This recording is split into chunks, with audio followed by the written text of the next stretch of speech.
hurricane coverage on Hurricane Hermine and Hurricane Gaston. Let's take a look at Hurricane Hermine here, chugging very rapidly towards the panhandle here of Florida and also the area between the panhandle and the peninsula here. We're looking at a very rapidly developing system here. Hurricane force winds extend pretty much very prominently on the east side of the hurricane, and it's continuing to barrel towards the Florida coast, causing a lot of flooding. Beach erosion, coastal flooding will ensue from Tampa on northwestward towards Panama City, and we will also see the storm move up the east coast. Once it makes landfall in southern north central portions of Florida into southeastern Georgia, it will reemerge into North Carolina off the Carolina coastline and then head up the east coast here.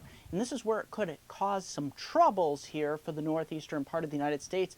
We could be looking at some showers spinning inward, especially from I-95 on eastward. That's where we could see 2, 4, maybe 5 inches of rain out of this system. Rain and wind likely. If you live west of Interstate 95, your chances diminish greatly. It's a very tight gradient. It'll be almost like a nor'easter. So we'll watch this system, Hurricane Hermine, hurricane striking the Gulf Coast here. And we take a look here. Of course, before we do, take a look at this satellite photo. Look at the rapidly developing, and of course, most of it's on the east side where we have all the problems. You got that eye really starting to form. It's a very large circulation to be had here. It should make landfall right around the time of Friday morning, midday Friday in Florida, maybe early afternoon if it continues at its snail's pace. But it is starting to kind of move in a more general northeastern accelerate fashion. Once it starts to really move to the northeast, it will get picked up by the westerlies. Taking a look at Hurricane Gaston here. Yes, it's still a hurricane, and it could affect the Azores Island chain here. So if you live in the Azores, you're going to want to keep an eye on this because this thing is still packing a punch, and it could produce hurricane force gusts and lots of rainfall, rough seas, beach erosion, and coastal flooding along the Azores chain, especially if you live in the northwestern and western portion of the Azores Island. So keep an eye on this. And you can see on the satellite photo, still looking fairly healthy on satellite here. Taking a look at, looking at the rainfall across the United States here. Rainfall, of course, before we do that, here, I'd note off the east coast here, Tropical Depression 8 has dissipated. And we're looking at conditions along the east coast here.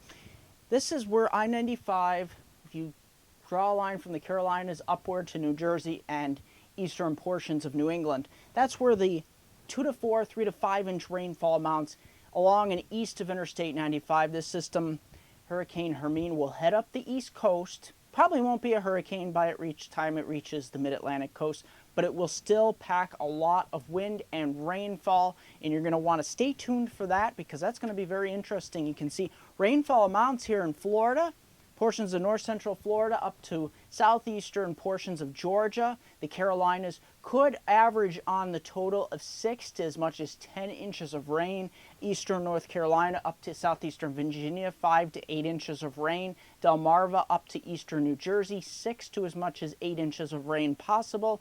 And then we get into southeastern New England, maybe as much as 2 to 5 inches of rain out of this. But like I said, you go just a little bit inland, and that rainfall amounts cut way down. Now let's take a look at that pattern.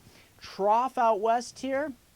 We do have that trough here, portions of the Great Lakes producing that cooler fall-like temperatures, but it won't be enough to push Hermine completely out to sea, as Hermine will hug the coast a little bit. Let's take a look at the Labor Day weekend forecast outlook for your Saturday. Here it's Saturday, inland, lots of sunshine, temperatures holding into the low to mid 70s, very nice. But look at this, towards the coastline, you actually see some 60s because we have the moisture coming up ahead of Hermine here, Hurricane Hermine, and places from Harrisburg, Pennsylvania, southeastward, and in New York State, just south of Albany, like places like Poughkeepsie on southward, could be looking at scattered showers developing later in the day onto your Sunday. You see the moisture starting to really stream ahead of this system, so we'll get some beneficial rains. Unfortunately, it will be putting a damper on Labor Day plans. But if you live well to the northwest here, especially northwest of the Catskills and Poconos, you'll break out into some sunshine, places like Binghamton over towards Buffalo, Erie, Cleveland, even into southern Ontario here. Lots of sunshine, and the highest temperatures will actually be occurring here in southern Ontario, Canada. We'll be breaking 80 degrees into your Monday, Labor Day itself. Take a look at this. Still dealing with some, will feel like a nor'easter, stiff northeast wind here in Boston and places like Providence and Worcester, and it'll be spinning some of those showers into from the northeast here, but we'll still be holding on to sunshine, especially places from west of Interstate 95, and we'll be breaking out the 80s into Tuesday, finally pushing Hermine out to sea here. And look at this high pressure really starting to build in 10 seconds. I'll have a 5-day outlook for my hometown viewers from Binghamton to Scranton, Upper Susquehanna region of upstate New York and Northeast Pennsylvania. Don't forget to like me on Facebook at MeteoMark, subscribe to me on YouTube at MeteoMark, comments, Twitter at WS Northeastern, and Google+, MeteoMark, website MeteoMark.com and WeatherNortheastern.com. Take a look Saturday all the way through the weekend. Look at this, sunny all the way through Labor Day, temperatures warming from the low to mid 70s into the lower 80s by the end of the forecast period. Get out there and enjoy it. Beautiful Labor Day weekend into the late summer work week. That's going to do it for this edition of Weather Northeastern.